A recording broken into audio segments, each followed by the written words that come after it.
Welcome back, everybody, to Bearcat Sports Update with Kermit Smith. I'm Ralph Patterson, and last week we talked about the huge win against Pembroke. You swept them, and then you were getting ready to play USC Aiken. They're nationally ranked, and you swept them. How sweet is that?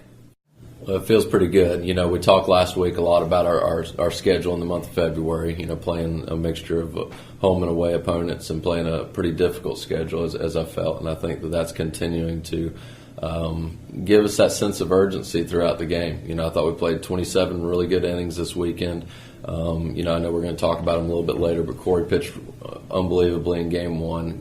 Really gave us the shot in the arm that we needed, and we kind of built that momentum and took it into game two. We had a pretty good offensive game two. Chris Thomas went out and just had another phenomenal game on the mound for us. And then game three, I thought really for 8 innings, I thought it might have been our best game of the year. You know, Brandon came out. Brandon Farquhar, who was our wins leader last year, he got his second conference start in his career and just struck out 7 in 6 innings, and he did a phenomenal job, I thought, offensively. I think we're getting there. You know, it was exciting to see some of the stuff that we're starting to apply offensively and some of the things that we've been struggling with to this point. So, you know, I think a lot of things happened pretty well this weekend. Now, Coach, you get rewarded for a brutal non-conference schedule and conference schedule. You're now ranked nationally 15th, and also Cory Hopper's named Peach Belt Conference Pitcher of the Week. That's really good stuff.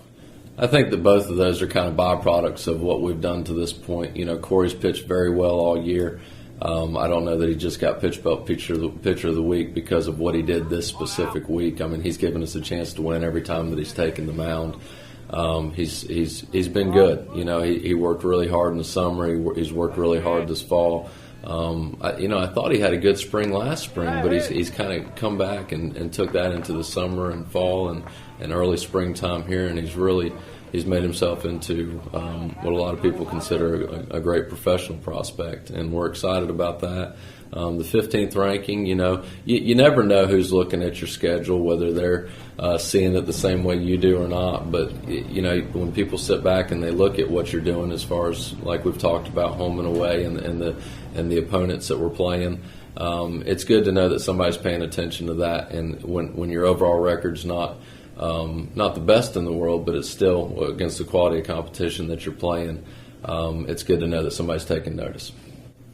I gave you a 2-part question. You answered that one. Now it gets tougher. 3-part question.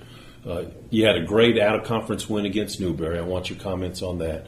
You get ready to play Armstrong Atlantic. That's going to be a great series, really important for both teams. And then something about the Greek games. Tell me about all 3 of those. Well, like we talked about last week, when you talk about regional rankings and you talk about playing on past your regular season, any in-region opponent is vital. So Newberry was a very, very important game. You know, we wanted to even up the series with them from earlier in the year. We had 3 games at their place, so that was very important to us. I thought we played pretty well. You know, I thought we came out and we continued to apply some of those same things that I talked about in Game 3 against Aiken, and hopefully something that we can continue into the weekend. You know, Armstrong Atlantic this weekend, I don't know that I really need to tell you the importance of any Peach Belt weekend. You know, when we beat Pembroke 2 times, they were number 3 in the country. When we beat Aiken this past weekend 3 times, they were 17th in the country, and now we are 15th, but we're playing the 16th ranked team in the country at their place. So it's a great challenge, great opportunity. We're really looking forward to getting down there and you know, working on winning on the road, because that's something that's really important. You know, I'm a firm believer that championships are won on the road, and this is no different. We're going to go down and play a team that's 18-4 on the year, 2-1 in the conference, and they're going to be ready to play.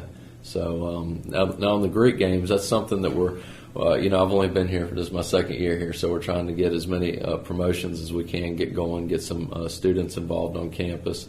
We had a little thing last night inviting some of the fraternities and sororities out just to kind of a segue into next week's game on Tuesday. We're going to have 5 competitions in between the 1st, 3rd, 5th, 7th, and after the 8th inning. And the winner of the 5 competitions between all the fraternities and sororities on campus is going to get a trophy. They're going to be rewarded for winning the Greek games. So I think it's going to be a lot of fun for them. It's going to be a lot of fun for us. We've got Erskine coming in, which is going to be another great game on our schedule. And I think it's just going to hopefully have some good life out there. For Kermit Smith, I'm Ralph Patterson. This has been the Bearcat Sports Update, and we will see you Tuesday at the Greek Games.